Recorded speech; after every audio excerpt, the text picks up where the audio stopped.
minute I started telling the truth, they called me crazy. That's what Michael Jackson said. And not on stage, not in a music video. He said it when the cameras weren't supposed to be rolling. Because behind the sequins, behind the moonwalk, behind the pop culture icon, was a man in danger. A man who was trying to break free, and a man who, according to some, was silenced before he could finish the job. Let's be very clear. Michael Jackson didn't just accidentally offend the most powerful people in entertainment. He went to war with them. And right before he died, he was doing something no other artist had dared to do. He was trying to own the entire music industry. It starts with a catalog, not just any catalog, the Sony ATV Music Publishing catalog. We're talking about millions of songs, the Beatles, Elvis Presley, Bob Dylan, Marvin Gaye, music that prints money every single stream, every single commercial license. And in 1985, Michael Jackson bought it. He didn't just buy some shares, he owned it outright. And the industry hated him for it. Think about it, one of the biggest black artists in the world, quietly purchasing the rights to the entire foundation of Western pop music. That wasn't just business, that was revolution.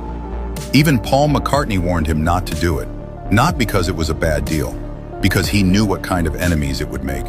But Michael didn't back down. He merged the catalog with Sony's, giving him 50% control over the most valuable music library on the planet. He had the keys to the kingdom. And that's when everything started to change. They called him a freak. They called him a predator. They said he bleached his skin. They said he hated being black. They said he was a reclusive weirdo who slept in hyperbaric chambers and held baby dolls. But none of that started until he took control. Before that, he was the king of pop, a global icon. Every door opened, every hand was extended. After that, the media turned, the lawsuits began, the narrative shifted, because Michael Jackson stopped being profitable. He stopped being predictable, and he started speaking up. There's one speech, rare, mostly hidden. He's standing in front of a crowd, not performing, but warning. He says, "The history books are lies. The media is manipulated. The industry is a conspiracy." Not figuratively, literally. He uses that word, conspiracy, not once, multiple times. He says, "The minute I started telling the truth, they called me a freak." That wasn't entertainment, that was a confession. A man who realized that the empire he helped build was rotten to the core. He didn't just own Beatles masters, he owned his own music. And that's the one thing artists are never supposed to have. Ownership equals freedom. Freedom equals threat. Michael Jackson was becoming too powerful, not just in influence, but in assets. He was worth more dead than alive. A living Michael Jackson, controversial, uncontrollable, suing record labels, speaking out against Sony, accusing Tommy Mottola of being a devil. A dead Michael Jackson, a gold mine. You can repackage the music, you can erase the accusations, you can sell the catalog, you can control the narrative. Sound familiar?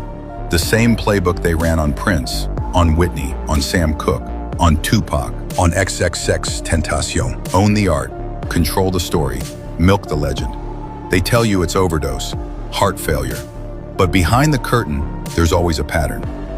His final years, he was planning a massive comeback.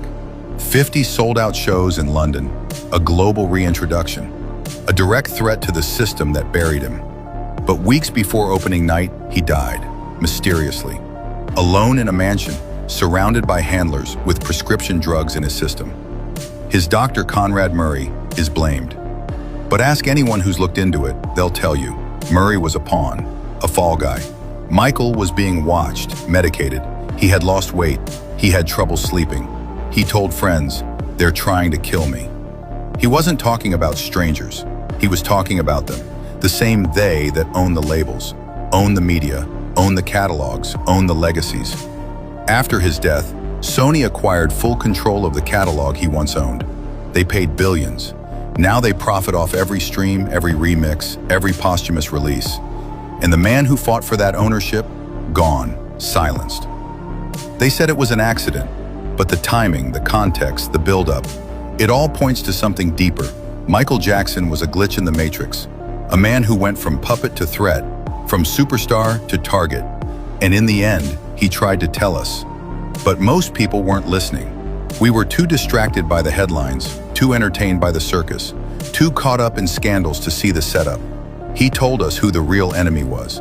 He said the industry was evil, that Sony was corrupt, that the media was fake. He exposed them before it was trendy, before it was conspiracy, before the red pills and rabbit holes, and they buried him for it. It's what happens every time someone tries to break the system. They rise, they speak, they get framed. Then the corporations take over. The media spins the story. We're left with a sanitized version of a legend, a version that makes them money and never threatens the machine again.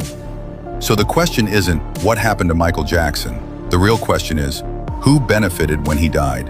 Who gained control? Who got richer, safer, stronger? Because Michael didn't just want to entertain, he wanted to own his art, control his message, rewrite the rules. And that's the one thing the industry will never allow. Because the second an artist breaks their chains, the system breaks them. Was Michael Jackson just another troubled celebrity? Or was he a man who saw the truth and paid the ultimate price for saying it out loud? You be the judge. If you're awake, you already know what to do. Hit the link in our bio and subscribe to our free underground newsletter.